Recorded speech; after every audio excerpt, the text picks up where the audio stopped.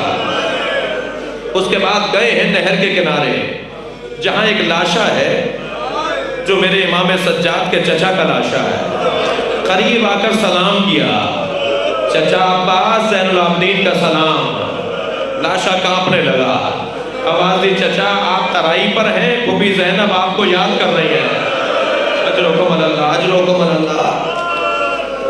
یہ کہہ کر جناب عباس کے لاشے کو قبر کے حوالے کرنا چاہتے ہیں، لاشا ڈھلک جاتا ہے، لاشے کے جوڑ علیحدہ ہیں۔ تھک کر تو نہیں رو رہے عزاداروں۔ کسی نے کربلا میں ایک مجتہد سے سوال کیا، جب جناب عباس کی قبر میں پانی آیا، یہ بات 400-500 سال پرانی ہے، جناب عباس کی قبر میں جب پانی اندر چلا گیا تو جناب عباس خواب میں آ کر کہتے ہیں میری قبر کے اندر پانی آ رہا ہے، اسے روکو، میری قبر کے اندر پانی آ رہا ہے، اسے روکو۔ ایک دن خواب دیکھا، اس عالم دین نے سمجھا کہ شاید میرا خیال ہے۔ دوسرے دن پھر خواب آیا، تو ایک خواب ایک ایسے مزدور کے خواب میں آتے ہیں جو ان کی مدد کرنے آئے گا، کہ دیکھو میں انہیں بھی خواب میں آ رہا ہوں، تمہیں بھی، تم ان کی مدد کرو، میری قبر کے اندر پانی آ رہا ہے، میری قبر کے اندر پانی کو روکو۔ عزادارو اس کیفیت میں جب پہنچے ہیں نا تو وہ کہتا ہے، مزدور جو تھا جو مدد کرنے آیا تھا، وہ اس مجتہد اور اس عالم سے کہتا ہے، حضور حضرت عباس کا بدن تو اتنا بڑا تھا کہ آپ کے پیر گھوڑے کے کانوں تک آتے تھے، آپ اگر پیر رکابوں سے چھوڑ دیتے تھے تو زمین پر نشان بناتے تھے، یہ حضرت عباس کی قبر بچوں جیسی قبر کیوں ہے؟ یہ حضرت عباس کی قبر چھوٹی کیوں ہے؟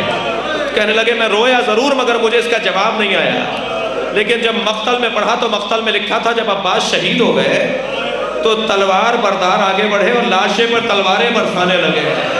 جب امام سجاد نے قتلوہ اربان اربا، یہ مقتل کا جملہ ہے، جناب عباس کے بدن کے ٹکڑے ٹکڑے کر ڈالے، قتلوہ اربان اربا۔ امام سجاد نے ایک چٹائی میں لپیٹا اور اپنے چچا کو قبر کے حوالے کر دیا۔ پھر پلٹے ہیں، تھکے نہیں، میں 2 جملے اور سنانا چاہ رہا ہوں، پھر پلٹے ہیں اس جانب جہاں بابا کا لاشا ہے، علی اکبر کا لاشا ہے۔ میرے امام سجاد نے بنی اسد سے کہا 2 قبریں کھودو، ایک پائنتی کی جانب ایک سرہانے کی طرف۔ پائنتی میں علی اکبر کو لٹایا، سرہانے اپنے بابا کو لٹایا اور قبر کو بند کر دیا۔ اور امام سجاد کے بیان مصائب اور بیان تدفین کو یہاں مکمل سمجھا جاتا ہے۔ جب ایک ذاکر نے مصائب یہاں پڑھے تو ایک رونے والے نے کہا آپ نے یہ نہیں بتایا کہ علی اصغر کو کہاں دفنایا؟ سارے شہداء کا تذکرہ ہو گیا، علی اصغر کو کہاں دفنایا؟ وہ کہتا ہے مجھے نہیں پتا، رات کو خواب میں حسین آتے ہیں اور کہتے ہیں ہمارے رونے والوں کو بتاؤ علی اصغر میرے سینے پر سو رہا ہے۔ زین العابدین نے علی اصغر میرے سینے پر لٹا دیا۔ اللہ لعنت اللہ علی اقوام الظالمین فسيعلم الذین ظلموا أي منقلب ينقلبون۔ یا اللہ ان آوازوں پر رحمت نازل کر، رونے والوں کی توفیقات میں اضافہ فرما، ہماری عاقبت امام زمان الرحمن الرحیم مالک یوم الدین ایاک نعبد و ایاک نستعین اهدنا الصراط المستقیم صراط الذین انعمت علیہم غیر المغضوب علیہم ولا الضالین اللهم صل علی محمد۔ اعوذ باللہ من الشیطان الرجیم، بسم اللہ الرحمن الرحیم۔ الحمد للہ الذی لا یبلغ مدحتہ القائلون ولا یحصی نعماءہ العادون ولا یعدی حقہ المجتہدون، الذی لیس لصفتہ حد محدود ولا نعت موجود ولا وقت معدود ولا اجل ممدود، فطر الخلائق بقدرتہ ونشر الرياح برحمته، الصلاة والسلام على الرسول المسدد المصطفى العمجد المحمود الأحمد، سيدنا ومولانا ومولى الكونين جد الحسن والحسين عاني والقاسم محمد،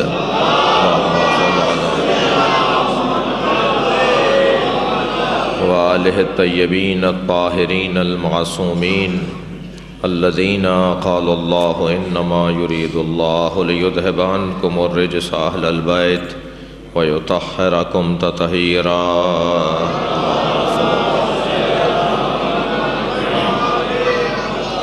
ولعنت اللہ علی اعدائہم اجمعین من یوم عداوتہم الی قیام یوم الدین، اما بعد فقد قال الحکیم فی قرآن الکریم، بسم اللہ الرحمن الرحیم، وَإِذْ قَالَ رَبُّكَ لِلْمَلَائِكَةِ إِنِّي جَاعِلٌ فِي الْأَرْضِ خَلِيفَةً قَالُوا أَتَجْعَلُ فِيهَا مَنْ يُفْسِدُ فِيهَا وَيَسْفِكُ الدِّمَاءَ نَحْنُ نُسَبِّحُ بِحَمْدِكَ وَنُقَدِّسُ لَكَ قَالَ إِنِّي أَعْلَمُ مَا لَا تَعْلَمُونَ۔ صلوات۔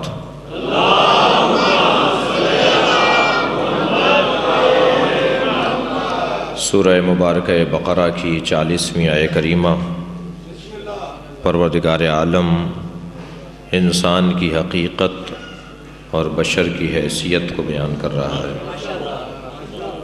سب سے زیادہ قیمتی مخلوق، سب سے زیادہ اعلیٰ مخلوق اللہ نے انسان کو بنایا ہے۔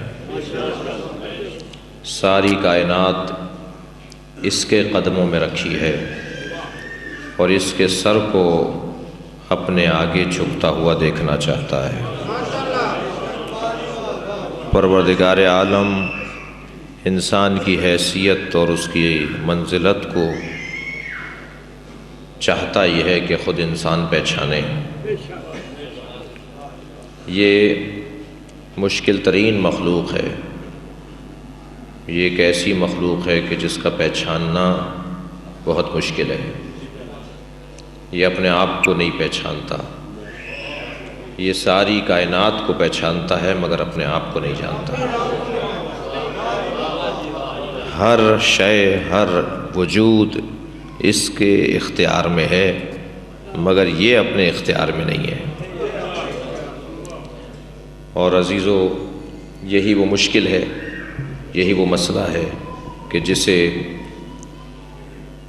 ان مجالس کے ذریعے سے حل کیا جا سکتا ہے۔ آج کی اس مجلس میں پھر ہم الفاظ پر غور کرتے ہوئے ایک اور منزل کی طرف آگے بڑھیں گے، اور وہ یہ کہ اللہ نے اپنا خلیفہ بنایا ہے، اور اللہ کا خلیفہ اللہ کا جانشین نہیں ہوتا۔ اللہ کی کوئی جا نہیں ہے، اللہ کی کوئی کرسی نہیں ہے، اللہ کی کوئی سیٹ نہیں ہے، اللہ کا کوئی ممبر نہیں ہے جس پہ کوئی آ کر بیٹھ جائے تو وہ اللہ کا خلیفہ کہلائے۔ اللہ کا خلیفہ یعنی اللہ کا جانشین، یہ ترجمہ غلط ہے۔ ویسے بھی خلیفہ جانشین کو نہیں کہتے، اس لیے کہ جو جگہ جس کے لیے ہے وہ اسی کے لیے ہے، جو دوسرا آ کر بیٹھ رہا ہے وہ دوسرا ہے، وہ نہیں ہے۔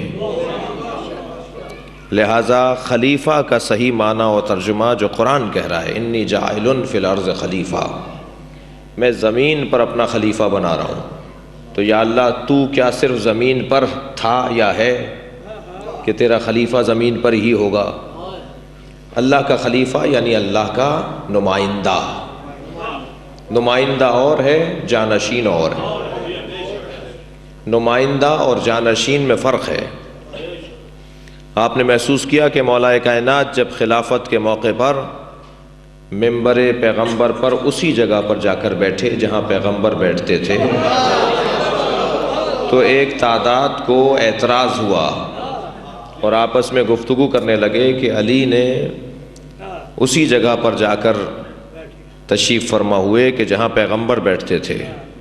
تو مولا نے فرمایا تھا کہ منبر پر بیٹھنے سے علی کی عزت میں اضافہ نہیں ہو رہا، بلکہ علی کے بیٹھنے سے منبر کی عزت میں اضافہ ہو رہا ہے۔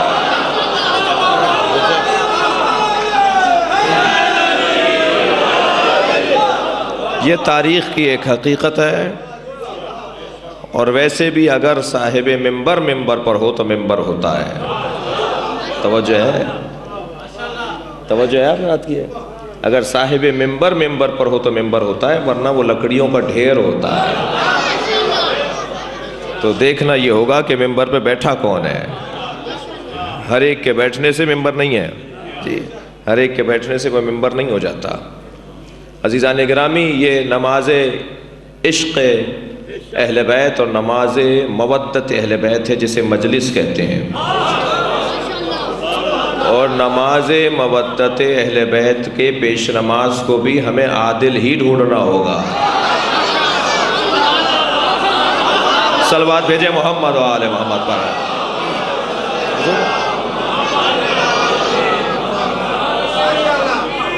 اللہ اکبر۔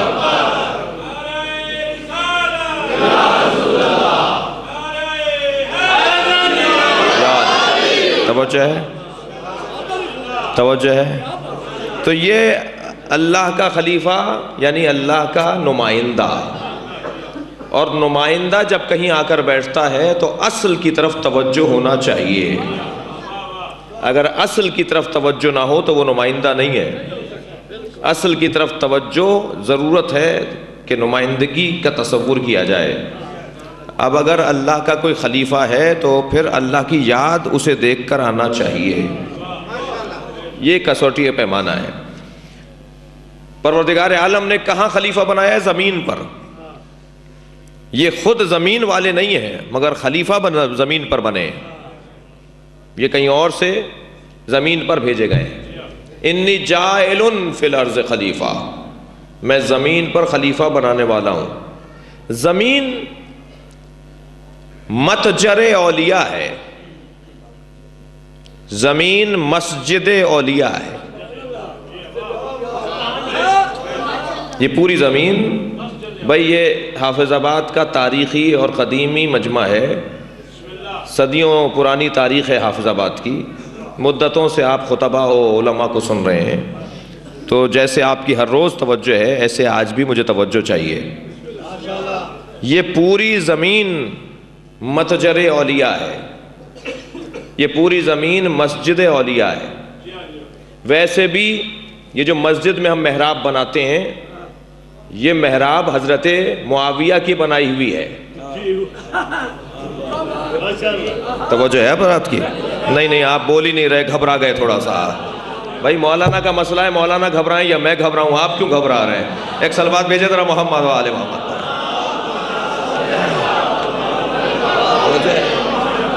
سب سے پہلے اول من بنا فی المسجد المحراب, سب سے پہلے مسجد میں محراب جس نے بنائی ہے وہ حضرت معاویہ ہیں. بھائی اس سے زیادہ میں اور تاریخی خدمات بتا سکتا ہوں. سب سے پہلے محراب مسجد میں, تھک کر سن رہے ہیں؟ نہیں بھائی بات پوری ہو جائے گی تو آپ کو لطف آئے گا. ایک سلوات پڑھیں محمد و آل محمد.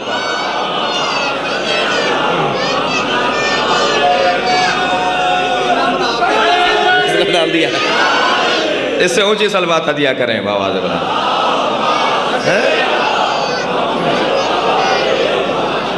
سب سے پہلے جو تاریخ اسلام میں مسجد میں محراب بنی ہے وہ نبی کے زمانے میں نہیں بنی. نبی کے زمانے میں پوری مسجد محراب ہے. ارے بھائی آپ نے ایک جگہ پر محراب بنا دی, یہ پوری مسجد محراب تھی. توجہ چاہ رہا ہوں. ہوا یہ تھا کہ 19 رمضان کو جب مولا علی پر اور حضرت معاویہ پر حملہ ہوا, توجہ ہے نا, مولا کی زخم اتنا کاری تھا کہ 21 کو شہادت ہو گئی اور ان کے ٹانگ میں ضربت لگی تھی, کچھ عرصے تک بستر پر رہے. تو انہوں نے نماز پڑھانے کے لیے اپنے لیے محافظت کے لیے یہ بنائی تھی, یہ حفاظت کے لیے بنائی تھی. بھائی تاریخی خدمات بیان کر رہا ہوں. انہوں نے اپنی حفاظت کے لیے کہ ایک نماز پڑھانے والا وہاں پر جائے تو وہ حفاظت میں رہے, یہ اس لیے بنائی تھی انہوں نے. ورنہ محراب مسجد میں بنا کر محراب کو یہ کہہ دینا کہ صاحب یہ جائے حرب ہے. اچھا محراب کا مطلب کیا ہے؟ تھوڑا سا سن لیجئے. محراب کا لفظ جو ہے اس کے معنی کیا ہے؟ یہ عربی زبان کا لفظ ہے نا محراب. جی بولتے ہم ہیں, بہت سارے عربی کے الفاظ ہیں ہم بولتے ہیں, مگر اس کے معنی کی طرف توجہ کی ضرورت ہے. تھک تو نہیں رہے؟ نہیں, دو چار ہی بسم اللہ بول رہے ہیں. بسم اللہ. محراب عربی زبان کا لفظ ہے, جائے حرب, مقام حرب, اور حرب کہتے ہیں لڑائی کو, لڑنے کی جگہ. ارے بھائی یہ نماز پڑھنے آئے یا آپ نے مسجد کو سیاسی اکھاڑا بنا دیا؟ محراب یعنی جائے حرب, مقام لڑائی, جہاد کی جگہ, مگر ظاہری اور سامنے کے دشمن سے نہیں, اندر کے دشمن سے. صلوات بھیجے محمد و آل محمد پر. نفس سے لڑائی کی جگہ, نفس سے لڑائی کی جگہ, مقام حرب. تو یہ کیا پچھلی صف میں کھڑے ہونے والے نفس سے نہیں لڑے؟ کیا آخری صف میں کھڑے ہونے والے نفس سے نہ لڑے؟ یہ پوری مسجد محراب ہے. توجہ کر رہے ہیں؟ یہ پوری مسجد محراب ہے, صرف ایک جگہ مخصوص نہیں ہے محراب.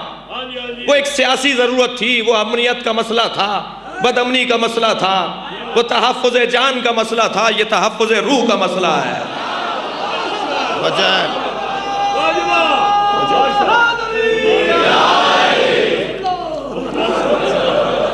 صلوات بھیجے ذرا محمد و آل محمد پر.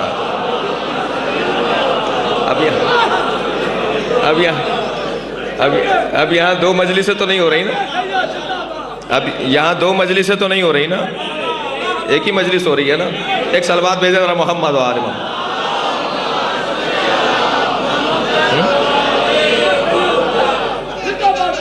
بھائی ویسے اگر آپ جگر تھام کے سننا چاہتے ہیں تو ایک دو جملے اور کڑوے سن لیجیے. یہ مینار, محراب, نقش و نگار, حسن و زیبائی وہ آپ کی مسجد میں ہو یا وہ کسی اور فرقے اور مسلک کی مسجد میں ہو, یہ پیغمبر کے زمانے کی چیزیں نہیں ہیں. مسجد کو سادہ ہونا چاہیے, مسجد میں سادگی کا پیغام ہونا چاہیے, صفائی اور ہے، سادگی اور ہے. توجہ ہے؟ سادگی اور صفائی میں فرق ہے. سادگی اور ہے، صفائی اور ہے. سادگی کے ساتھ صفائی، صفائی کے ساتھ سادگی. تو میں صرف اتنا عرض کر رہا ہوں، میں ایک منزل تک آپ کو لے جانا چاہتا ہوں کہ صرف محراب وہ ایک مخصوص جگہ نہیں ہے. مولانا یہ نہیں ہے جو لڑتے رہیں جی. چھوٹے شہروں میں، البتہ آپ کا شہر چھوٹا نہیں ہے، لیکن بڑے شہروں میں جتنا پیسہ بڑھتا جا رہا ہے ایسے ہی روحانیت رخصت ہوتی جا رہی ہے. ویسے بھی حضرت آیت اللہ خمینی نے فرمایا، علماء سے خطاب کر رہے تھے کہ اگر ایک مادی نعمت تمہارے پاس آئے گی تو 3 روحانی نعمتیں بھاگ جائیں گی. اس لیے روحانی نعمتوں اور مادی نعمتوں میں جوڑ اور دوستی نہیں ہے. تمہیں گاڑی، بنگلہ، کپڑا، اونچا گھر، یہ سب چیزیں رکھنے کا حق ہے، مگر یہ ضرور سمجھ لو کہ ایک مادی نعمت آنے پر 3 روحانی نعمتیں بھاگ جاتی ہیں. ان میں آپس میں کوئی ربط نہیں ہے، دوستی نہیں ہے، ان میں میل نہیں ہے، ان میں تعلق نہیں ہے. تو میں اتنا عرض کر رہا ہوں کہ بعض شہروں کے اندر مکس گیدرنگ، خواتین اور مرد تقریبات میں شریک ہوتی ہیں اور بے حیائی کی ایک بہترین مثال ہوتی ہے. بے حیائی کی بہترین مثال ہوتی ہے جی. تو وہاں پر جب کوئی مولانا صاحب جاتے ہیں تو کہتے ہیں کہ صاحب مولانا کو ذرا ادھر کونے کونے سے لے کے چلے جائیے اور مولانا کے اوپر چادر ڈال دیجئے، یعنی مولانا کو برقع پہنا دیجئے. اپنی محترمہ کو تو برقع پہنانا ان کی بس کی نہیں رہا جی. اب مولانا کو برقع پہنا دیجئے. کہنے لگے مولانا آپ مت دیکھیے گا، ادھر سے آ جائیے، آنکھیں بند کر کے چلیے، ہم ہاتھ پکڑ کر لے جاتے ہیں. تو بھائی مولانا کو مسئلہ تھوڑی ہے، مسئلہ تو معاشرے کا ہے. تو آپ نے مولانا کو محراب میں کھڑا کر دیا، دوسرے کیا کریں گے؟ مسئلہ نفس مارنے کا صرف مولوی کا نہیں ہے، نفس مارنے کا مسئلہ تو سب کا ہے. تو پوری مسجد محراب ہے. اور اس سے بڑا جملہ کہہ رہا ہوں عزیزان گرامی، کیوں اللہ نے خلیفہ زمین پر بنایا ہے؟ پروردگار عالم نے پوری مسجد کو محراب بنایا ہے اور پوری زمین کو مسجد بنایا ہے. کوئی ایسی جگہ نہیں ہے جو مسجد سے خالی ہو. صلوات بھیجے محمد و آل محمد پر.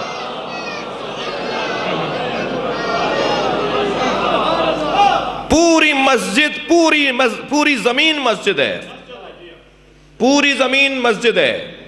تو اب یہ کیا ہوگا؟ مسجد اولیاء. ارض زمین مسجد اولیاء، زمین متجر اولیاء یعنی تجارت گاہ اولیاء. بھائی جو روحانیت اور معنویت اور عرفان سے شغف رکھتے ہیں وہ تو توجہ زیادہ کریں گے نا. اور الحمدللہ فرش ازا پر آنے والا ہر شخص روحانی ہے. یہ روحانیت ہی اسے کھینچ کر لائی ہے، یہ نور اسے کھینچ کے لایا ہے، یہ معنویت اسے لے کر آئی ہے. جیسے مسجد پوری محراب ہے ایسے ہی پوری زمین مسجد ہے، ایسے ہی پوری زمین متجر اور کاروبار کی جگہ ہے، تجارت کی جگہ ہے. متجر کہتے ہیں تجارت کی جگہ کو. یعنی کتنا اچھا ہو جائے کہ مارکیٹوں میں سجدے ہونے لگے اور مسجدوں میں کاروبار ہونے لگے. اچھا جو میں کہوں گا اس کو آپ سمجھیں گے ایک منزل کے بعد. ایک صلوات بھیجیں ذرا محمد و آل محمد. کتنا اچھا ہو جائے کہ بازاروں میں سجدہ ہو رہا ہو اور مسجدوں میں کاروبار ہو رہا ہو. اگر اب تک میری بات روشن نہیں ہے تو مثال لے لیجئے. کتنا اچھا ہو جائے کہ علی سجدے میں سر رکھے اور اللہ نفس خرید رہا ہو. کوئی تو ہو جو مسجد میں کاروبار کر رہا ہو. صلوات بھیجے محمد و آل محمد.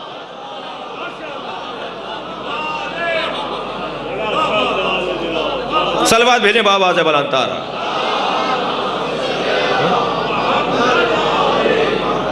کوئی تو ہو جو مسجد میں کاروبار کرے. اللہ اکبر. من الناس من یشری نفسہ ابتغاء مرضات اللہ. کوئی تو ہو جو بیچنے والا ہو. کوئی تو ہو جو حالت رکوع میں ہو تو تیر نکال لیا جائے. کوئی تو ہو جو حالت رکوع میں ہو تو زکوٰۃ دے دے انگوٹھی. کوئی تو ہو جو حالت رکوع کے اندر اور حالت قیام اور سجدے کے اندر کاروبار کرے اللہ سے. اور کوئی تو ہو جو مارکیٹ میں اور بازار میں اور میدان جہاد میں مصلی بچھا دے. صلوات بھیجے محمد و آل محمد. وجہ ہے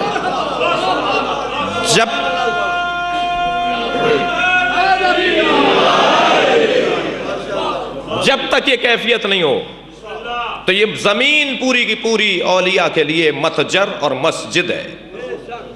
یہ یہاں آ کر تجارت کرتے ہیں, یہ یہاں آ کر تجارت کرتے ہیں, یہ ان کی تجارت گاہ ہے, یہ ان کی مارکیٹ ہے جسے زمین کہتے ہیں. پروردگار عالم نے اولیاء کرام کو, اوصیاء عظام کو, انبیاء کرام کو, ائمہ عصمت و طہارت کو یہاں کاروبار کے لیے بھیجا ہے. توجہ ہے, یہ اپنا نفس بیچتے ہیں, اللہ کی مرضیاں خریدتے ہیں. یہ کام زمین کے علاوہ کہیں اور ہونے والا نہیں ہے. یہ آسمان پہ کام ممکن نہیں تھا, یہ فضاؤں میں کام ممکن نہیں تھا, یہ جنت کا کام نہیں ہے. یہ زمین پر آئیں گے تو کریں گے. عزیزان گرامی, اس زمین پر آنے کے بعد اب یہ وہاں جائے, آیا وہاں سے ہے, جانا وہاں پلٹ کر ہے. اسے یہاں آنے کے بعد یہ بھول نہ جائے کہ یہ یہاں کا نہیں ہے. یہاں آنے کے بعد اسے یاد رہنا چاہیے کہ یہاں کا نہیں ہے. جیسے بازار میں جانے کے بعد, تجارت گاہ میں جانے کے بعد, متجر میں اور مارکیٹ میں جانے کے بعد بھولنا نہیں چاہیے کہ وہ یہاں کا نہیں ہے. کچھ لینا ہے اور کچھ دینا ہے اور پھر پلٹ کر واپس جانا ہے. اس کیفیت کے اندر اگر انسان ہو تو وہ ہے در حقیقت اس راہ پر جو اللہ دیکھنا چاہتا ہے. عزیزان گرامی, ذرا محسوس کیجئے گا, یہ زمین تجارت گاہ ہے, یہ زمین مسجد ہے. پروردگار عالم نے ارض کو کاشت اور پیداوار اور زراعت کا ذریعہ بنایا ہے, مگر بھائی یہ آم اور کھجور کی درختوں کا ذریعہ نہیں ہے کاشت کا. یہ زمین گندم کاشت کرنے کی جگہ نہیں ہے. توجہ چاہ رہا ہوں, جس معیار پر اور جس عنوان پر میں آج آپ کی سماعتوں کو لے کے آ گیا ہوں تو مجھے آپ کی توجہات بھی بھرپور چاہیے. بھائی یہ گندم, یہ کھجور, یہ گٹھلی, یہ آم, معاف کیجیے گا, یہ کاشتکاریاں, یہ زراعتیں, یہ اس زمین کا کام نہیں تھا. یہ بدن کا مطالبہ تھا, بدن حیوان کا ہو, بدن انسان کا ہو. اس زمین کی قیمت کو مت گرائیے. اس زمین کی قسمت اتنی اونچی ہے کہ اللہ نے اسے کائنات کے لیے دارالخلافہ بنایا ہے. حضرت آدم پوری کائنات میں اللہ کے خلیفہ ہیں, مگر پروردگار عالم نے انہیں زمین پر رکھا ہے. یہ پوری کائنات کے لیے دارالخلافہ ہے جسے زمین کہا جاتا ہے. صدر مملکت کراچی کے لیے بھی صدر ہیں, حافظ آباد کے لیے بھی صدر ہیں, لاہور کے بھی صدر ہیں, بیٹھیں گے اسلام آباد میں. آدم پوری کائنات میں اللہ کا خلیفہ ہے, بیٹھے گا زمین پر. تو جو صدر مقام بنایا جاتا ہے, دارالخلافہ بنایا جاتا ہے, اس کی قسمت مختلف ہوتی ہے.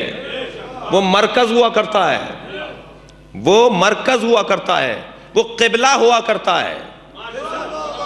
ساری کائنات کی مخلوق اس کی طرف دیکھے گی. زمین اس لیے اہمیت کی حامل ہے. اور یہ گندم اور کھجور اور آم کاشت کرنے کی جگہ نہیں ہے, اس لیے کہ بدن کا مطالبہ ہے, حیوان کو بھی چاہیے, انسان کو بھی چاہیے. یہ انسان کاشت کرنے کی جگہ ہے. نہیں نہیں نہیں نہیں نہیں نہیں نہیں نہیں نہیں, ایک توجہ آپ کی ضرورت تھوڑی سی اور چاہیے.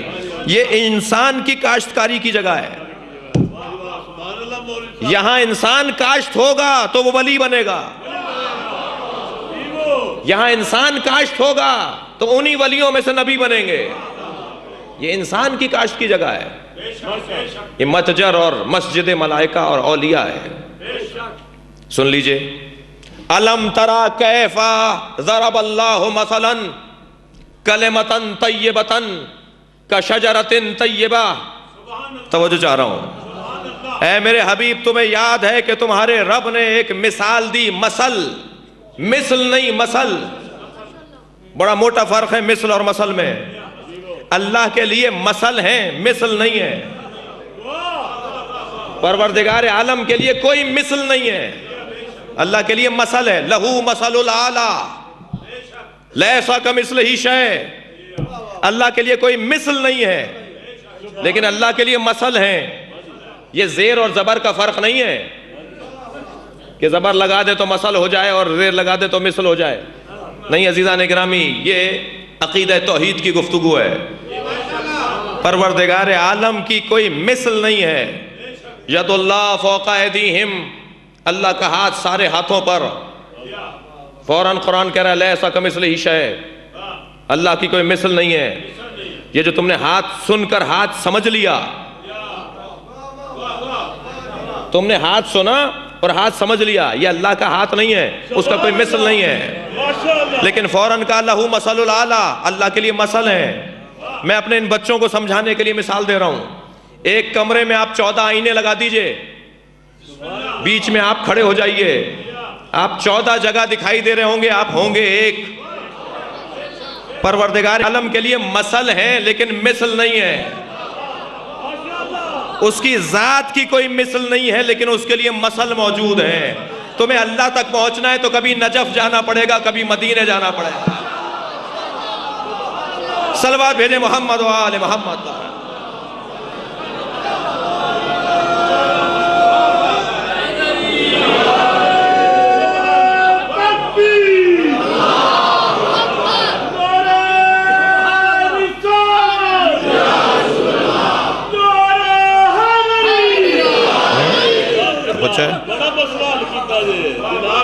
علم ترى کیف ضرب اللہ مثلا، تم نے دیکھا، اپنے حبیب سے اللہ بات کر رہا ہے، تم نے دیکھا کہ تمہارے رب نے ایک مثل دی ہے،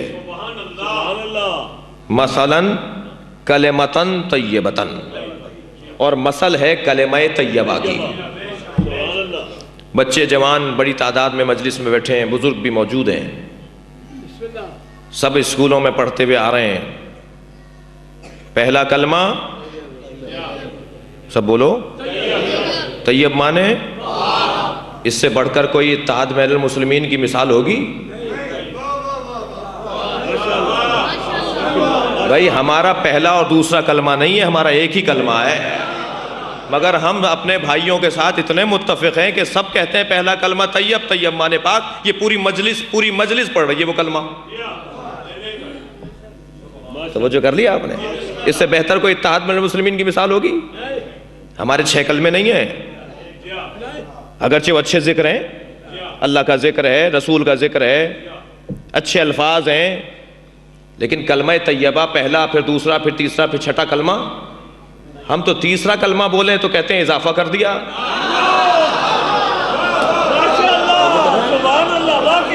نہیں عزیزان گرامی، کلمہ تو ایک ہی ہے، لا الہ الا اللہ۔ پیغمبر نے کون سا کلمہ پڑھوایا ہے؟ لا الہ الا اللہ، ایک ہی کلمہ ہے۔ پھر اس کے بعد محمد الرسول اللہ، اور پھر پیغمبر اکرم نے اپنی زبان مبارک پر جاری فرمایا کہ وہ امیر المومنین آ رہا ہے، اور سب پر لازم ہے کہ علی کو امیر المومنین کہہ کے سلام کیا کریں، اور فرمایا علی ولی اللہ۔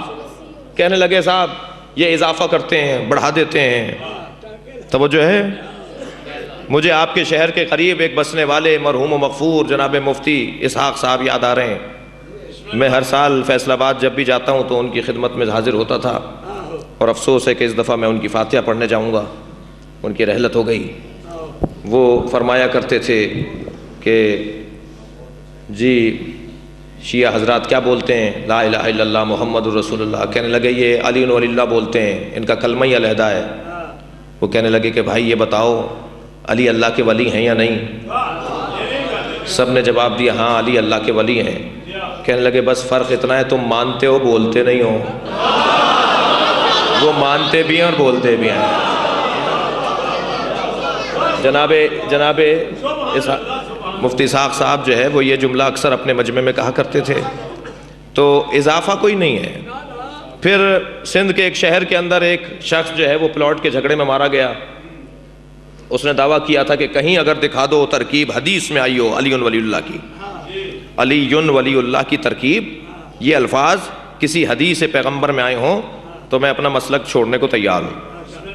تو ہمارے ایک عالم دین نے لاڑکانہ میں مناظرہ کیا، اور انہیں فرائض السمتین جو ہمارے بھائیوں کی حدیث کی کتاب ہے وہ کھول کر ان کے سامنے رکھ دی، جس پہ لکھا ہوا تھا کہ پیغمبر نے ارشاد فرمایا جب مومن جنت کے دروازے پر پہنچے گا تو جنت کے دروازے پہ لکھا ہے لا الہ الا اللہ محمد الرسول اللہ علی ولی اللہ۔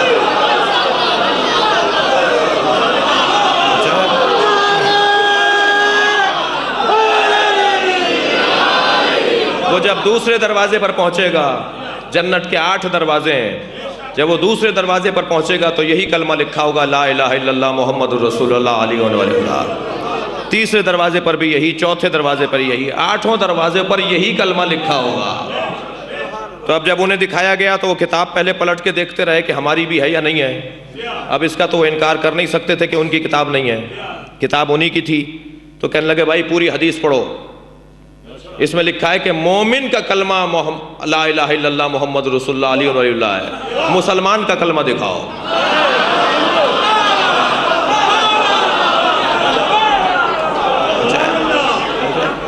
اب اس کا کیا جواب ہے؟ اب اس کا کیا جواب ہے؟ تو ہمارے عالم کو کہہ دینا چاہیے بھائی ہم مناظرہ ہارے تم جیتے، یہی کہا جائے گا۔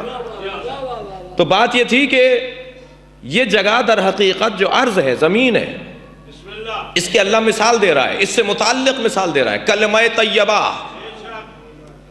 علم ترا کیف ضرب اللہ مثلا کلمۃ طیبہ، تم نے دیکھا کہ تمہارے رب نے ایک مثل دی ہے، اور وہ مثل ہے کلمہ طیبہ کی مثل۔ اللہ اکبر۔ اب آپ تھک کر نہیں سنیں گے، میں آیت کا ترجمہ پڑھ رہا ہوں، یہ قرآن کی آیت ہے جو میں پڑھ رہا ہوں۔ علم ترا کیف ضرب اللہ مثلا کلمۃ طیبہ، تمہارے رب نے، تمہارے اللہ نے ایک مثل دی ہے کلمہ کی، جو کلمہ طیبہ ہے۔ اور پھر کلمہ طیبہ کے لیے فرماتے ہیں کشجرۃ طیبہ،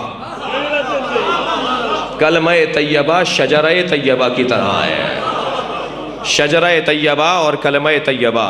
اور پھر شجرہ طیبہ کے بارے میں کہتا ہے اللہ اصلھا ثابت، اس کی اصلیں بڑی، اصل اور بنیاد اور اس کی جڑیں بڑی مضبوط ہیں۔ اصلھا ثابت و فرعھا فی السماء، اور اس کی شاخیں آسمان پر جا رہی ہیں۔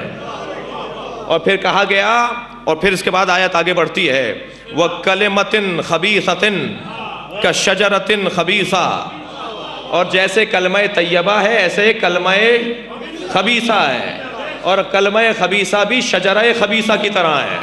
اب یہاں پر بہت واضح طور پر پروردگار عالم نے تفریق کر دی کہ شجرہ طیبہ اور شجرہ خبیثہ میں فرق کیا ہے۔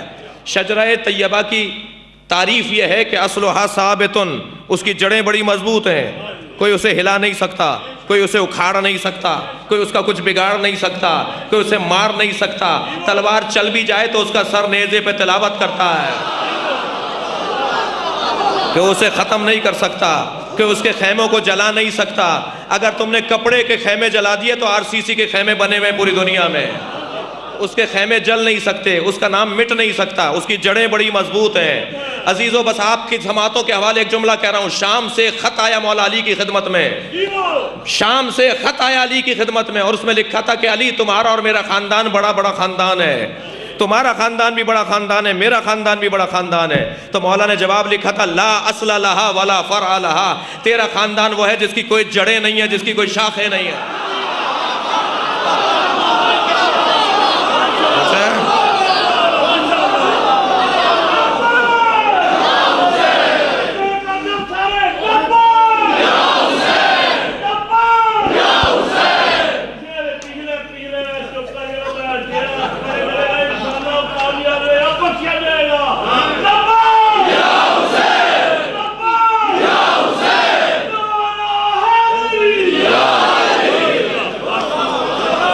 شجرہ خبیثہ اور کلمہ طیبہ، کلمہ طیبہ اور کلمہ خبیثہ، شجرہ طیبہ اور شجرہ خبیثہ، دونوں کی تعریف اللہ خود کر رہا ہے۔ لا اصل لہا ولا فرع لہا، یہ مولا علی کے جملے ہیں، اور الفاظ قرآن مجید کے ہیں اصلھا ثابت و فرعھا فی السماء۔ یہ کون ہے؟ کلمہ طیبہ ہے، یعنی شجرہ طیبہ ہے۔ اور شجرہ خبیثہ کے لیے اللہ کیا کہہ رہا ہے؟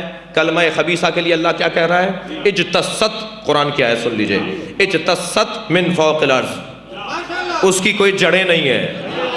اللہ اکبر، اس کی کوئی جڑیں نہیں ہیں، وہ اوپر سے اگتا ہے۔ آپ نے درخت دیکھے ہوں گے، اللہ اکبر، میں کہتا ہوں اس سے زیادہ بنی ہاشم اور بنی امیہ کی کوئی تاریخ ہی نہیں ہے.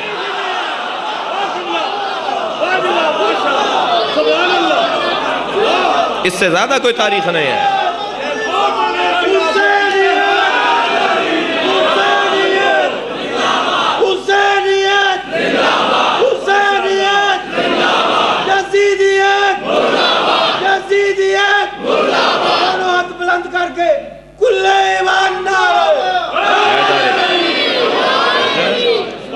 قرآن خود بیان کر رہا ہے شجرہ خبیثہ کی تعریف یہ اجتثت من فوق الارض، یہ زمین کے اوپر سے اگتا ہے، ما لہا من قرار، اور اس کو کوئی قرار نہیں ہے. اللہ اکبر. لفظ آپ نے سنا ہے نا بے قراری. بے قراری مومنوں کی قسمت نہیں ہے، بے قراری دشمنان مومنین کی قسمت ہے. قرآن کہہ رہا ہے ما لہا من قرار، اس کے لیے کوئی قرار نہیں ہے.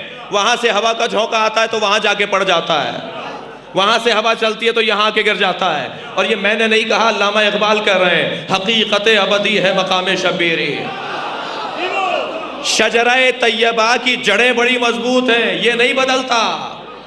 حقیقت ابدی ہے مقام شبیری، بدلتے رہتے ہیں انداز کوفی و شامی. صلوات بھیجے محمد و آل محمد پر.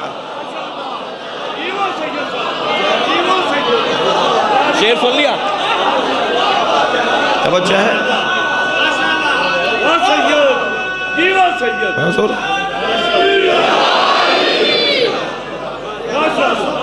شجرہ طیبہ اور شجرہ خبیثہ کا تذکرہ ہے. عزیزان گرامی میں کہاں جاؤں، آپ کہاں جائیں؟ اس لیے کہ انہیں برے لگنے کی چیزیں تو پورا قرآن ہے. انہیں برا لگنے کا تو پورا قرآن ہے. حضرت ابن عباس کا سامنا امیر شام سے ہو گیا. وہی ایک ہی زمانے کے لوگ تھے، ایک ہی زمانے کے لوگ تھے، آمنا سامنا ہوتا رہتا تھا. کبھی حج کے موقع پر، کبھی عمرے کے موقع پر، کبھی کسی اجلاس میں، کبھی کسی میٹنگ میں. آپ لوگ بھی تجربے کر رہے ہیں نا، تو یہ ملاقاتیں تو ہوتی رہتی تھی. امیر شام کا سامنا مولا حضرت ابن عباس سے ہو گیا. تو آمنا سامنا جب ہوا تو ابن عباس کو چٹکی بھری اس نے اور اذیت پہنچانا چاہیے اور کہا کہ علی مر گئے، علی چلے گئے، علی کی مرحلت ہو گئی. تو ابن عباس نے مولا علی کی عظمت بیان کرنا شروع کی. مجمع لگا ہوا ہے اور ابن عباس مولا کے فضائل پڑھنے لگے. جب فضائل پڑھنے لگے ابن عباس تو مجمع متاثر ہونے لگا، اس لیے کہ ہو نہیں سکتا کہ نور کا تذکرہ ہو اور نور پھیلے نہیں.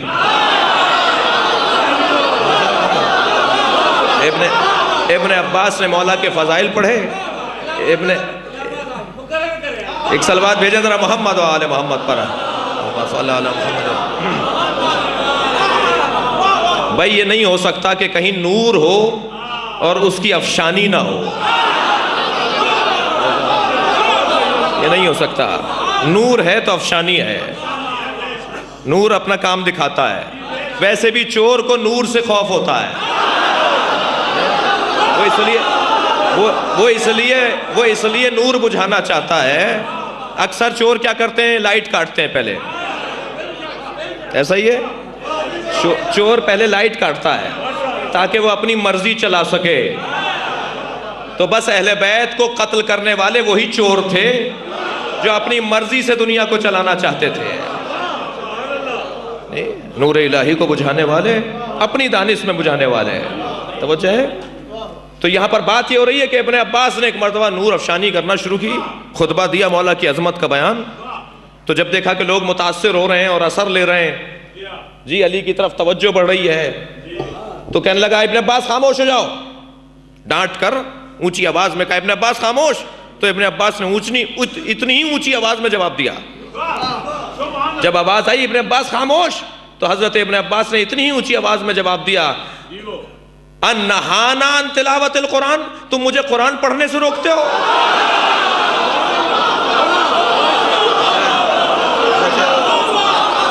صلوات بھیجے محمد و آل محمد پر.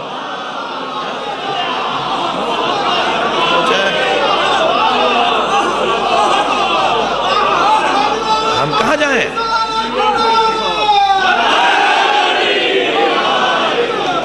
اب پڑھنے سے روکو گے؟ قرآن کہہ رہا ہے کلمہ طیبہ اور شجرہ طیبہ، قرآن کہہ رہا ہے شجرہ خبیثہ اور شجرہ کلمہ خبیثہ، جی دونوں کی تعریف کی جا رہی ہے۔ اور میرے مولا علی اپنے سینے پہ ہاتھ رکھ کے فرماتے ہیں نحنو کلمۃ طیبہ، نحنو شجرۃ طیبہ، ہم شجرہ طیبہ ہیں۔ اب قرآن پڑھنے سے باز آ جائیں ہم؟ یہ تو کہہ رہے ہیں کہ صاحب دل آزاری کی باتیں کرتے ہیں، تو ہم قرآن پڑھنا چھوڑ دیں؟ قرآن مجید اب یہاں پر زمین سے متعلق بات ہے، تھک تو نہیں رہے؟ کیا کہا قرآن مجید نے؟ کلمہ طیبہ ایسے ہے جیسے شجرہ طیبہ، جس کی تعریف یہ ہے کہ اس کی جڑیں مضبوط ہیں اور اس کی فر جو ہے، اس کی شاخیں جو ہیں وہ فی السماء۔ کبھی غور کیا کہ درخت کی شاخیں زمین کی طرف نہ جھکتی ہوں؟ درخت کی شاخیں زمین کی طرف جھکتی ہیں، درخت کی شاخیں سیدھی آسمان کی طرف نہیں جاتی ہیں۔ یہ کون سا درخت ہے؟ یہ کون سا درخت ہے؟ یہ کون سا درخت ہے کہ جس کی شاخیں آسمان کو جا رہی ہیں؟ بھائی شاخوں میں کیا ہوتا ہے؟ جو درخت، جملہ محسوس کریں گے، جو درخت پھل نہ دیتا ہو وہ جلانے کے قابل ہوتا ہے،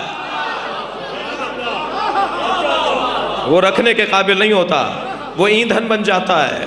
توجہ چاہ رہا ہوں عزیزان گرامی، اگر درخت کے اندر پھل نہیں ہے تو وہ رکھنے کے قابل نہیں ہے، اور جب درخت میں پھل آتا ہے تو وہ زمین کی طرف جھکتا ہے۔ یہ کون سا درخت ہے جو آسمان کی طرف جا رہا ہے؟ مضبوط جڑوں والا، آسمانوں تک شاخیں جا رہی ہیں۔ در حقیقت یہ درخت زمین سے اگا ہے مگر غذا فرشتوں کو دے رہا ہے۔ اب واضح ہو رہا ہے کہ یہ زمین متجر اور مسجد اولیاء ہے، یہاں آنے والا فرشتوں کے لیے غذا فراہم کرے گا۔ یہ زمین زراعت گندم کی جگہ نہیں ہے، یہ زمین غذا اور تغذیہ ملائکہ کی جگہ ہے۔ صلوات بھیجے محمد و آل محمد۔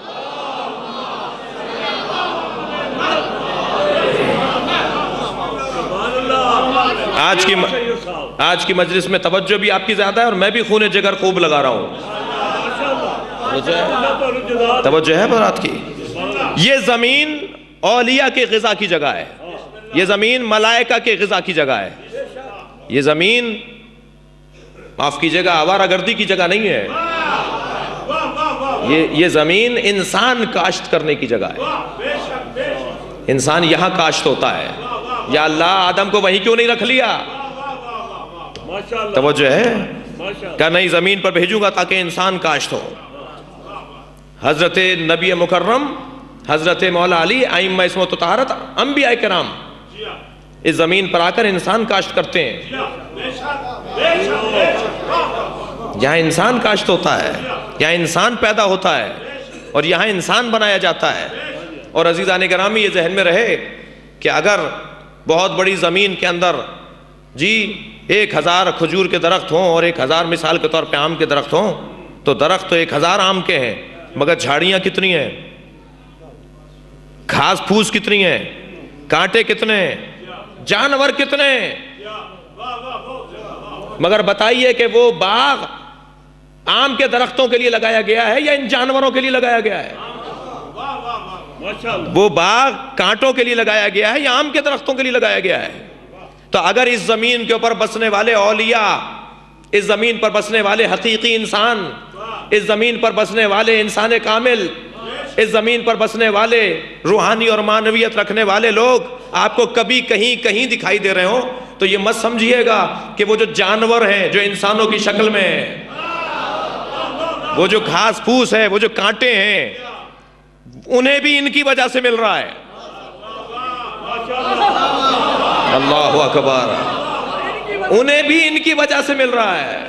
در حقیقت پروردگار عالم نے یہ باغ لگایا ہے اولیاء کے لیے، لیکن کانٹے بھی روٹی لے رہے ہیں، کانٹے بھی پانی لے رہے ہیں۔ اب یہ پوری کائنات سجائی ہے 14 معصومین کے لیے، دشمن بھی کھا رہا ہے، اپنے بھی کھا رہے ہیں۔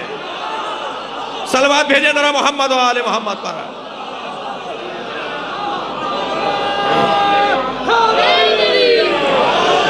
سب کھا رہے ہیں، مگر یہ مطلب نہیں ہے اللہ کا، یہ مقصود الہی نہیں ہے۔ کھیت کے اندر ایک لکڑی کے اوپر قمیص چڑھا کے کھڑا کر دیا تاکہ جانور سمجھیں کہ انسان کھڑا ہے۔ اگر انسان بھی اسے انسان سمجھنے لگ جائے تو اس سے بڑا جانور کوئی اور ہوگا؟ وہ کس لیے قمیص چڑھائی ہے اس کے ڈنڈے کے اوپر، ایک لکڑی کے اوپر قمیص چڑھا کے کھیت میں گاڑ دیا تاکہ جانور سمجھیں کہ انسان کھڑا ہے۔ اب بہت سارے لوگ ہیں جو ہیں تو انسان کی شکل میں، مگر وہ دید ہی وہ نہیں رکھتے، دید ان کی جانوروں والی ہے، ان کے سوچنے کا انداز، ان کے دیکھنے کا انداز جانوروں والا ہے۔ جانور سمجھتا ہے کہ انسان کھڑا ہے، لہٰذا جب حضرت آیت اللہ حسن زادہ عملی سے پوچھا جاتا ہے بیماری کی کیفیت میں کہ چلیں آپ کو چڑیا گھر لے چلیں، جانور دکھائیں، آپ کی طبیعت بہل جائے گی، طرح طرح کی اللہ کی مخلوق دیکھیں گے، تو فرمانے لگے میں جب دل کرتا ہوں میرے روڈ پہ مجھے جانور نظر آ جاتے ہیں۔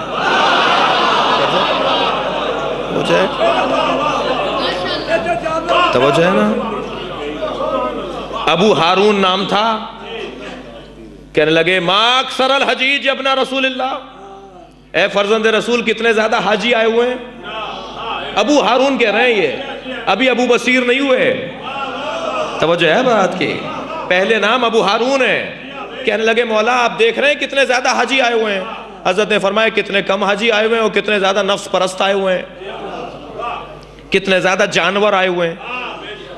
کہنے لگے مولا میں تو حاجی دیکھ رہا ہوں، تو میرے مولا نے اپنا ہاتھ دست کرامت ابو ہارون کی آنکھوں پہ رکھا، بعض نے تو کہا ہے کہ ہاتھ رکھنے کی ضرورت بھی نہیں ہوئی، میرے مولا نے ارادہ کیا کہ ابو ہارون وہ دیکھے جو میں دیکھ رہا ہوں۔ ایک مرتبہ ابو ہارون نے کیا دیکھا کہ کوئی انسان ہے جو طواف کر رہا ہے، بھیڑ بکریاں جانور طواف کر رہے ہیں، اللہ اکبر۔ حضرت ابو بصیر نام پڑ گیا، کہنے لگے مولا میں تو یہ دیکھ رہا ہوں، انسان تو بہت کم ہے۔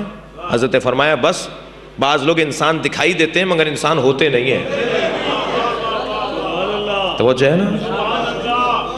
شناخت بشر اور شناخت انسان کا موضوع ہے، انسان ہوتے نہیں ہیں، انسان دکھائی دے رہے ہوتے ہیں۔ تو اب وہ دید چاہیے دیکھنے کے لیے، وہ آنکھیں چاہیے دیکھنے کے لیے جی۔ لہٰذا یہاں پر اس درخت کا کیا کام ہے؟ اس درخت کا کام ہے کہ یہاں سے غذا لے اور وہاں پہنچائے، یہ تجارت کی جگہ ہے، یہاں انسان کاشت ہوتا ہے۔ اب اگر آپ تھکے نہیں ہیں اور مجھے دیر نہیں ہوئی ہے، ایک صلوات بھیجے ذرا محمد و آل محمد۔ پانی نہیں ہے؟ اس سے اونچی صلوات دیا کریں گے۔ توجہ میری طرف ہے، سب بسم اللہ بول رہے ہیں۔ یہ درخت یہاں لگا ہوا ہے، اس کی شاخیں آسمان پر جا رہی ہیں، آسمان والے اس سے غذا لیتے ہیں۔ اب جتنے بھی آسمانی ہیں وہ سب وہاں سے غذا لے کر آئیں گے، وہ یہاں آ کر غذا نہیں لیتے۔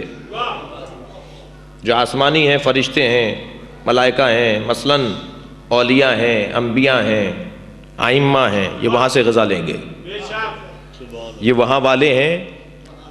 اچھا اگر اس میں تھوڑی سی الجھن بھی ہو اس مثال میں، تو اس مثال کو لے لیجئے کہ یہ فرشتوں کے لیے غذا فراہم کرتے ہیں، یہ فرشتوں کے لیے، فرشتوں کی غذا مادی نہیں ہے۔ جیسے اس وقت بھی آپ غذا لے رہے ہیں، ابھی کوئی کان میں آ کے بہلے کہ باہر چائے مل رہی ہے، آپ جائیں گے؟ آپ کہیں گے بھائی 4 چائے قربان، اس لیے کہ یہ بھی تو غذا ہے، اور اس غذا سے کسی کو غذا کا مقایسہ نہیں ہے، ٹھیک ہے؟ تو غذا تو مختلف قسموں کی ہے نا، مادی غذا ہے، مانوی غذا ہے، اس لیے کہ ہمارے پاس بھی روح بھی ہے، بدن بھی ہے، ہمیں مادی غذا بھی چاہیے اور ہمیں روحانی غذا بھی چاہیے، اس لیے کہ روح کو زندہ رکھنے کے لیے روحانی غذا، بدن کو زندہ رکھنے کے لیے مادی غذا۔ بدن کے لیے روٹی چاہیے، گندم چاہیے، پانی چاہیے، توجہ میری طرف ہے۔ اور روح کے لیے ہمیں کیا چاہیے؟ توجہ چاہوں گا میری طرف دیکھیے، روح کے لیے ہمیں کیا چاہیے؟ ہمیں ذکر الہی چاہیے۔ یہ اس وقت آپ کیا کر رہے ہیں؟ اس وقت کیا کر رہے ہیں؟ یہ ذکر الہی میں مصروف ہیں۔ اللہ اکبر۔ علی کے چہرے کو دیکھو گے، عبادت اللہ کی لکھی جائے گی۔ ذکر کرو گے اہل بیت کا، عبادت اللہ کی لکھی جائے گی۔ النظر الی وجہ علی بن ابی طالب عبادہ. اب مجھے کوئی جواب دے اس بات کا. علی کے چہرے کو دیکھنا عبادت ہے. علی کی عبادت ہے.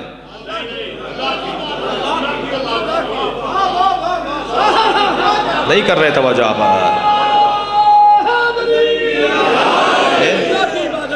علی کے چہرے کو دیکھنا عبادت اللہ کی.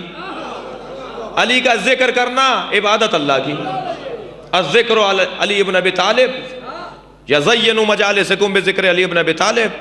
نبی فرما رہے ہیں علی کا ذکر اللہ کی عبادت.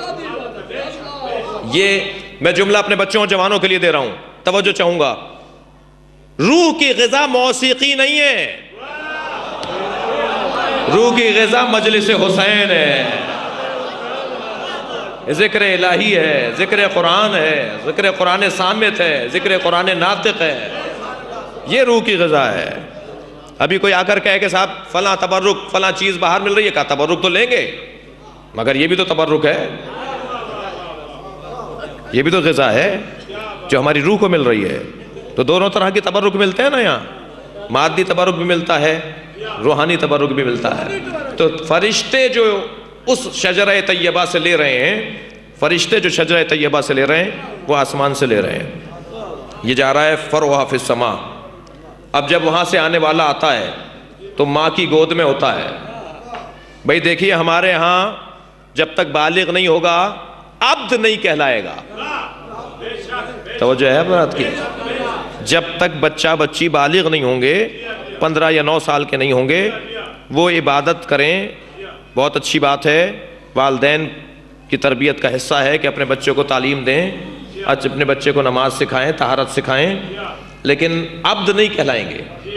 بچہ بالغ ہوگا تو عبد کہلائے گا. لیکن اگر ایک ماں کی گود میں بچہ آ کے کہے انی عبداللہ,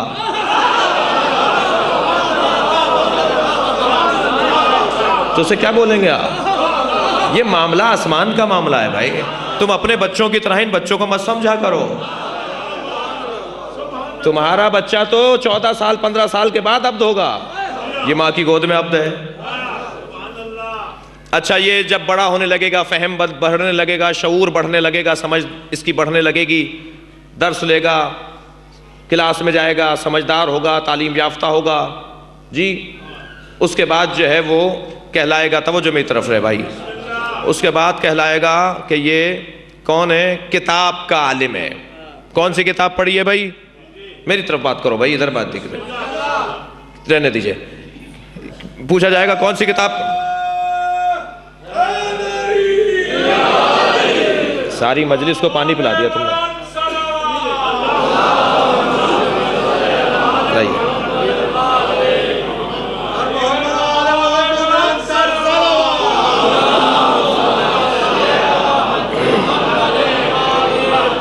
تھکے تو نہیں ہیں؟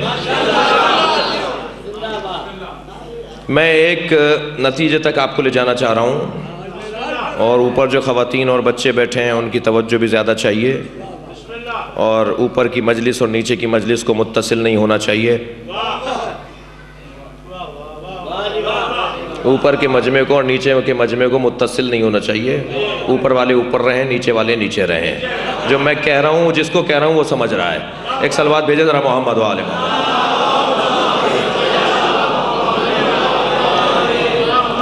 اس سے اونچی صلوات.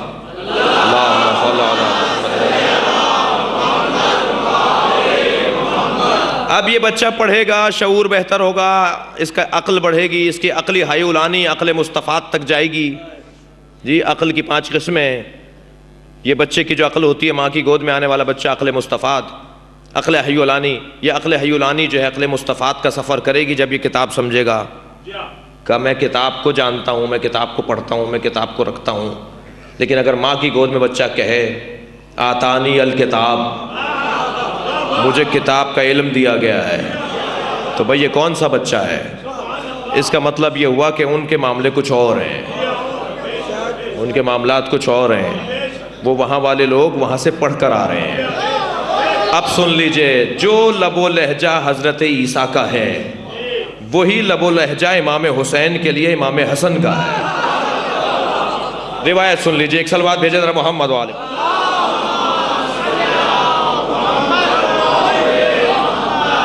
حضرت امام حسن اور حضرت محمد حنفیہ کی گفتگو ہے، اصول کافی میں یہ گفتگو ہے، اور شاید گفتگو کا سیاق و سباق یہ بتا رہا ہے کہ محمد حنفیہ نے امام حسن سے امام حسن سے گفتگو کی ہے امام حسین سے متعلق، جس پر امام حسن نے جواب دیا ہے۔ جواب دینے والے امام حسن ہیں۔ اصول کافی کے اندر جناب امام حسن سے یہ روایت ہے، عظمت ہے مولا امام حسین کی، اور حضرت عیسیٰ کی وہ عظمت آپ نے سنی۔ بات ہو رہی تھی کہ یہ درخت وہاں سے یہاں متصل ہے، یہاں سے وہاں کا اتصال ہے اس درخت کے اندر۔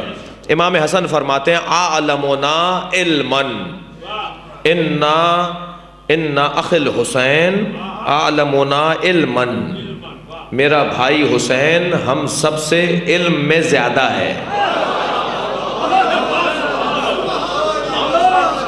اچھا، اگر کبھی کوئی حدیث سمجھ میں نہیں آئے تو انکار مت کیجیے گا، توجہ چاہ رہا ہوں۔ طالب علم کا کام انکار کرنا نہیں ہے، تحقیق کرنا ہے۔ یا تو کہیے کہ آپ طالب علم نہیں ہیں، آپ عالم فاضل ہیں، یا تو کہیے آپ طالب علم نہیں ہیں اور آپ مجتہد العصر ہیں، علامۃ الدہر ہیں۔ اگر کوئی حدیث سمجھ میں نہیں آئے تو حدیث کا انکار نہیں کیا جاتا، تحقیق کی جاتی ہے، سمجھا جاتا ہے۔ توجہ چاہ رہا ہوں، یہ کسی کا کلام اور کسی کا شعر نہیں ہے، یہ مولا امام حسن کے جملے ہیں۔ فرما رہے ہیں میرا بھائی حسین ہم سے علم میں زیادہ ہے۔ اب جب امام حسن یہ فرمائے کہ ہمارا بھائی حسین ہم سے علم میں زیادہ ہے تو خاندان مراد ہے، حسن مراد نہیں ہے۔ صلوات بھیجیں ذرا محمد و آل محمد پر۔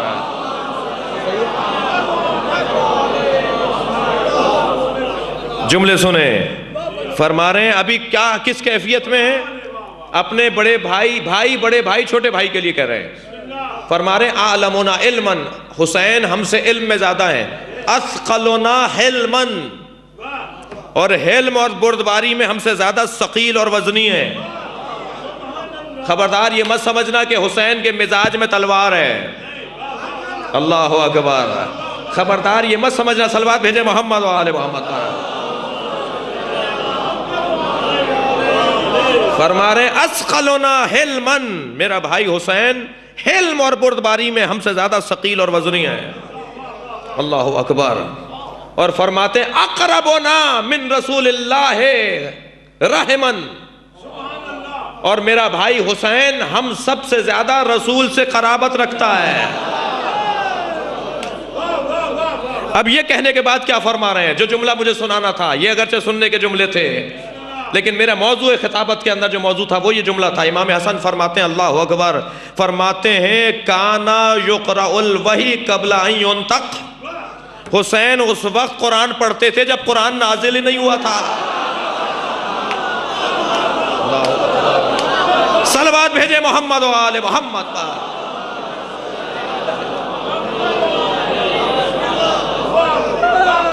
وجہ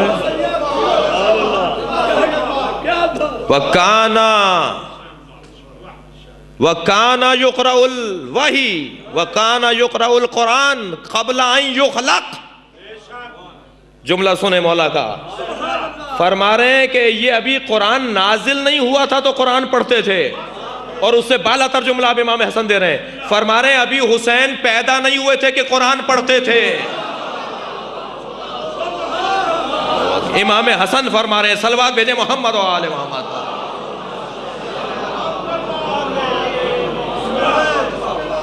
توجہ ہے،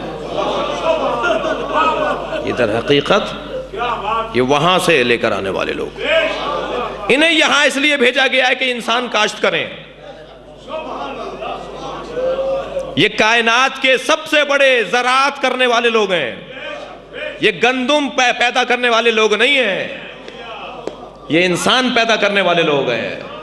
انسان ماں کے شکم سے نہیں آتا، اہل بیت سے جڑ کر آتا ہے۔ ماں کے شکم سے تو جاہل آتا ہے، ماں کے شکم سے تو جاہل آتا ہے، اور جب اہل بیت سے جڑتا ہے تو انسان بن جاتا ہے۔ صلوات بھیجے محمد و آل محمد پر۔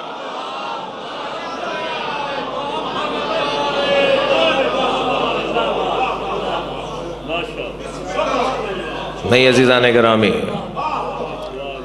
اخرجکم من بطون امہاتکم لا تعلمون شیئا، ہم نے ماں کے شکم سے تمہیں اس کیفیت میں بھیجا کہ تم شے کو نہیں جانتے تھے۔ جاہل رہے گا اگر اہل بیت سے نہیں جڑے گا تو، جانور رہے گا اگر اہل بیت سے نہیں جڑے گا تو۔ اگر اسے انسان بننا ہے، اگر اسے عالم بننا ہے، اگر اسے کچھ جاننا ہے تو اسے اہل بیت سے جڑنا پڑے گا۔ میں بعض چہروں کو دیکھ رہا ہوں کہ تھک رہے ہیں، نہیں تھک تو نہیں رہے نا؟ ایک بہت بڑا نام ہے ہمارے ہاں مجتہدین کے اندر، حضرت آیت اللہ کشمیری کا، عبد الکریم کشمیری۔ اور عبد الکریم کشمیری کا استخارہ قرآن دیکھ کر پورا حال بتا دیتے تھے۔ آپ نے کچھ نہیں بتایا، آپ نے کہا جی حضور میں نے نیت کر لی ہے، ذرا استخارہ دیکھ دیجئے۔ آپ نے نیت کی تھی کہ میں کیا دریا کا سفر اختیار کروں یا زمینی سفر، آپ نے نیت کی کہ میں کشتی کے ذریعے سے فلاں ملک میں جانا چاہتا ہوں۔ انہوں نے قرآن کھول کے کہا کہ پانی تمہارے لیے اچھا نہیں ہے۔ یہ اس طرح کی مثالیں ان کی بہت ہیں۔ قرآن کھول کر ایسا لگتا ہے جیسے قرآن بات کر رہا ہو جی۔ اور اب بھی 2-3 مجتہدین موجود ہیں، صاحب کرامت مجتہدین، جب آپ ان کے پاس جا کر کچھ بات کریں گے تو وہ قرآن کو کھول کے آپ کا سارا حال بتا رہے ہوں گے۔ ایک جملہ کہوں، ہم مردہ پیروں کو نہیں مانتے،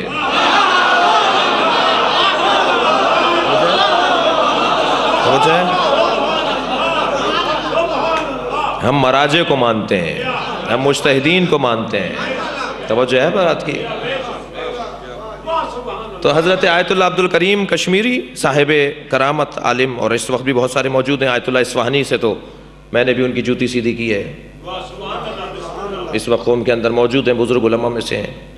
تو آیت اللہ عبد الکریم کشمیری شاگرد ہیں جی، مرتضیٰ کشمیری، عبد الکریم کشمیری، یہ لوگ شاگرد ہیں حضرت آیت اللہ نائینی کے، حضرت آیت اللہ ضیاء عراقی کے، حضرت آیت اللہ خوئی کے۔ سینئر جونیئر کا کم سے کم رشتہ ہے۔ تو اگر فرض کریں آیت اللہ ضیاء عراقی، آیت اللہ العظمیٰ خوئی اپنے شاگرد سے کہیں کہ مجھے استخارہ دیکھ دو۔ آیت اللہ خوئی فقہ میں پہاڑ تھے، علم فقہ میں پہاڑ تھے۔ بعض مجتہدین کا کہنا ہے کہ 100 سال آئندہ تک آیت اللہ خوئی کے دیے ہوئے اصول اور فقہ کے فارمولے اور نتیجے اور اصول قائم رہیں گے مدرسوں میں۔ آیت اللہ خوئی کا علمی دیا ہوا نظام آئندہ 100 سالوں تک مدرسوں پر حاکم رہے گا۔ اتنا مضبوط ہمارا مجتہد جی۔ اب اگر اتنا بڑا مضبوط جو کوہ تقوی، کوہ